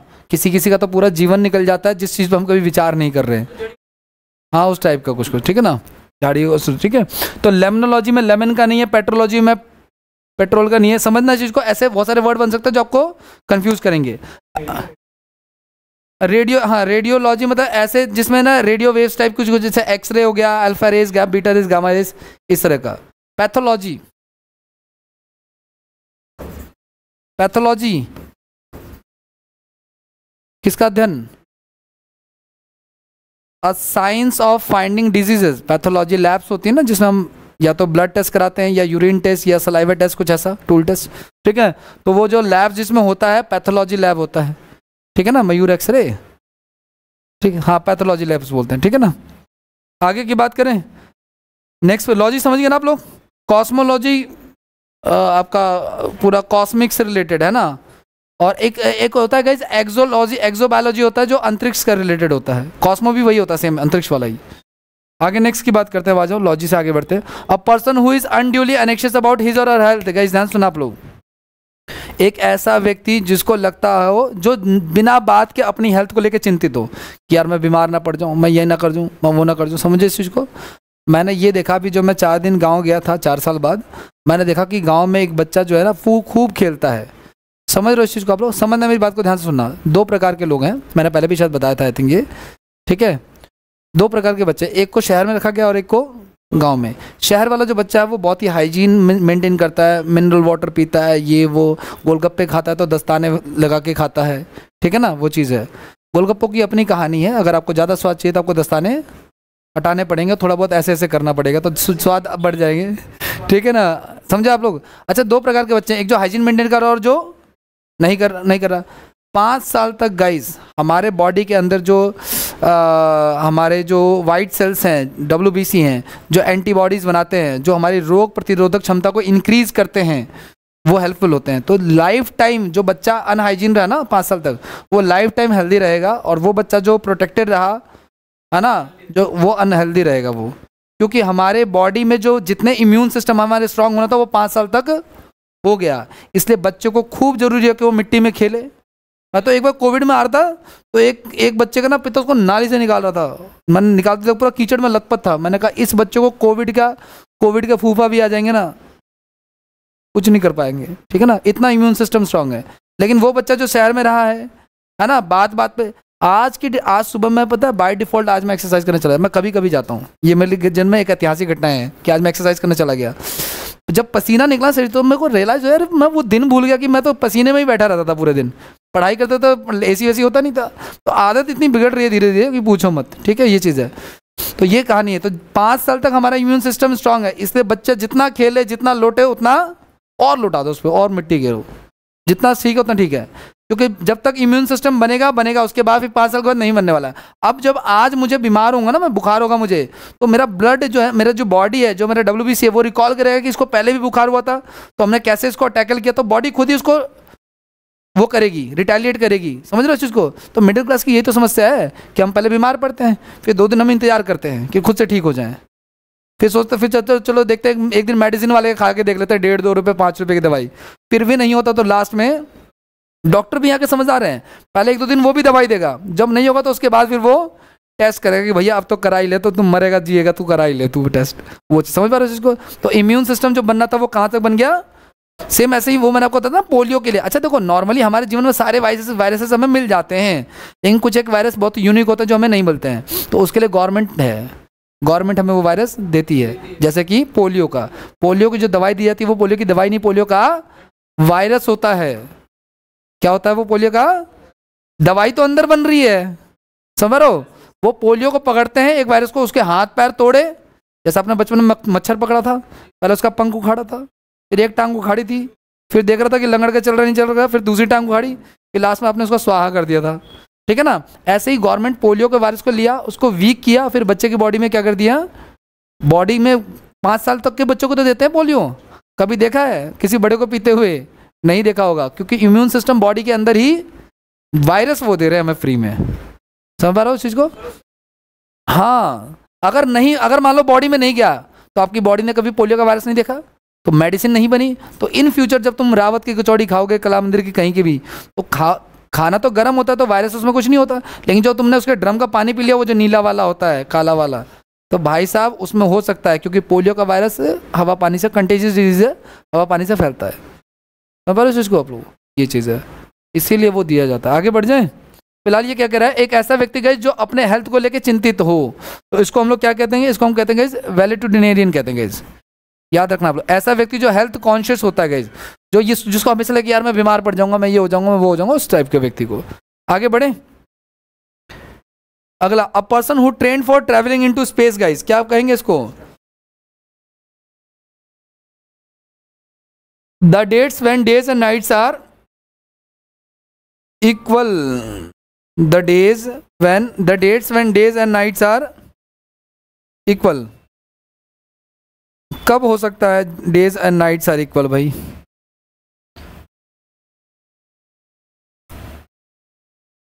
द डेज व्हेन, हार्मनी क्या होता है? What is harmony? चला गया ये था। वैसे इसका इक्विनॉक्स होगा गाइस, क्या होगा इसका?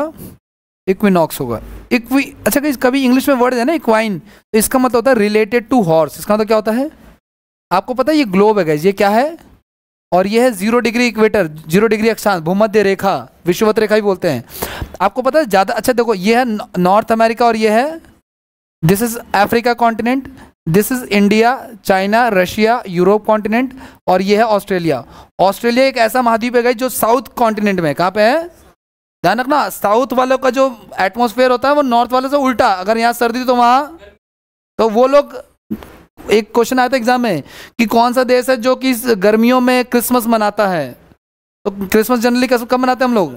सर्दियों में, लेकिन गर्मियों में वो मनाएंगे क्योंकि उनका क्या है? सदर्न हेमिस्फीयर, समझ पा रहे हो? तो उसका आंसर क्या था? ऑस्ट्रेलिया था गाइस। ऑस्ट्रेलिया महाद्वीप और ऑस्ट्रेलिया दोनों अलग अलग चीज़ें होती हैं, समझ पा रहे हो? ऑस्ट्रेलिया महाद्वीप में न्यूजीलैंड वगैरह बहुत सारे द्वीप आ जाते हैं, और ऑस्ट्रेलिया में सिर्फ पर्टिकुलर ही आता है। अब समझना, ज़्यादातर आबादी ऊपर है। पहले के ज़माने में जब जितने भी फॉरेनर्स होते थे जो ट्रैवल करते थे बाई सी, वो अपने साथ, अब अपन देखो घोड़ों की बहुत सारी प्रजातियां होती है, अरबी घोड़े है ना, और पता नहीं क्या क्या ब्ला ब्ला। तो अपने साथ जब वो समुद्र में जब वो घोड़े लेके आते थे ना शिप में अपने साथ, तो इक्वेटर के पास जाते ही ना हमारा वेट बढ़ता है थोड़ा थोड़ा, तो शिप का वजन क्या हो जाता था? बढ़ जाता था। तो वो घोड़ों को क्या कर देते थे? पानी में बांध करके छोड़ देते थे, मतलब घोड़े की रस्सी बांधी और पानी में गिर दिया, वो नहीं डूबेगा। जितने भी एनिमल्स होते हैं वो अच्छे स्विमर होते हैं।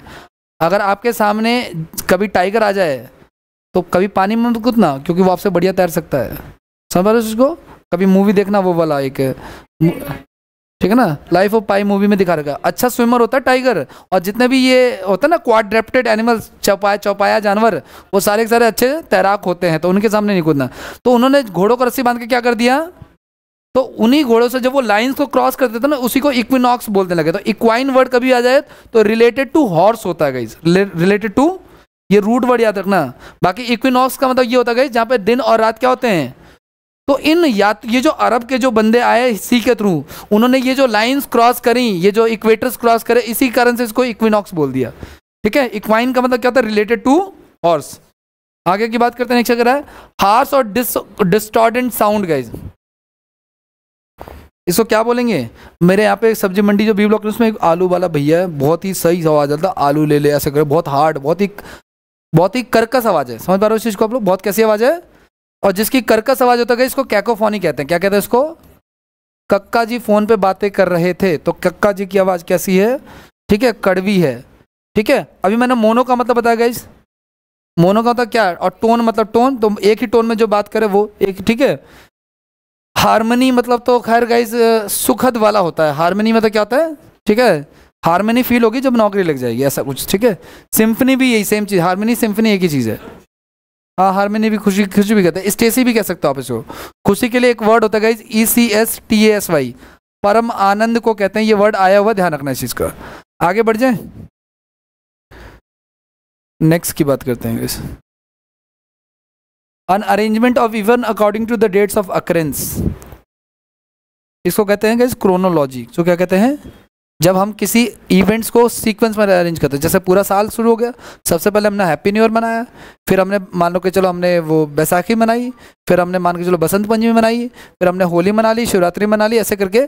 तो जो ये जो कैलेंडर में जो हॉलीडेज होते हैं, तो क्या बोला मैंने? अकरेंस ऑफ इवेंट्स, ठीक है ना, अकॉर्डिंग टू द डेट्स, उसको क्या कहते हैं? क्रोनोलॉजी, सीक्वेंस में होना किसी चीज का। थियोलॉजी क्या होता है? लॉजी का मतलब क्या होता है गाइस? अध्ययन। और थियोलॉजी का मतलब क्या हो गया? थी का मतलब गॉड होता है, लॉजी का मतलब अध्ययन, तो थियोलॉजी मतलब क्या हो गया? रिलेटेड टू, है ना, ट्रायोलॉजी, एनालॉजी।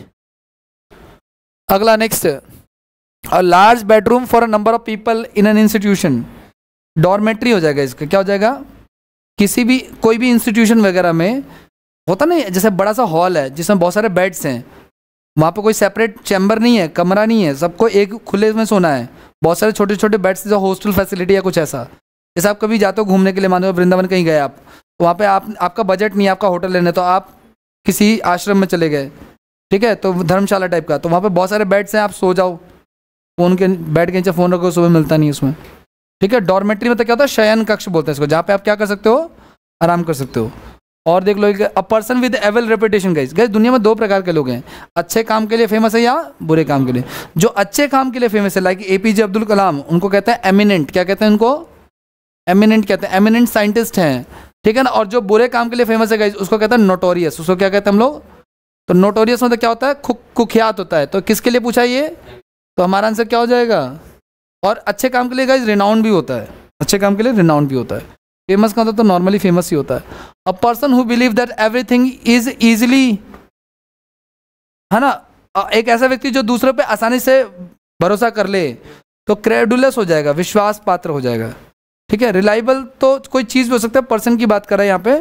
क्रेडुलस मतलब क्या होता है, जो विश्वास के पात्र होता है, ठीक है। ओके डन, आज के लिए इतने रहने थे, बाकी नेक्स्ट क्लास में नाउन को कंटिन्यू करेंगे अगली क्लास में, ठीक है ना।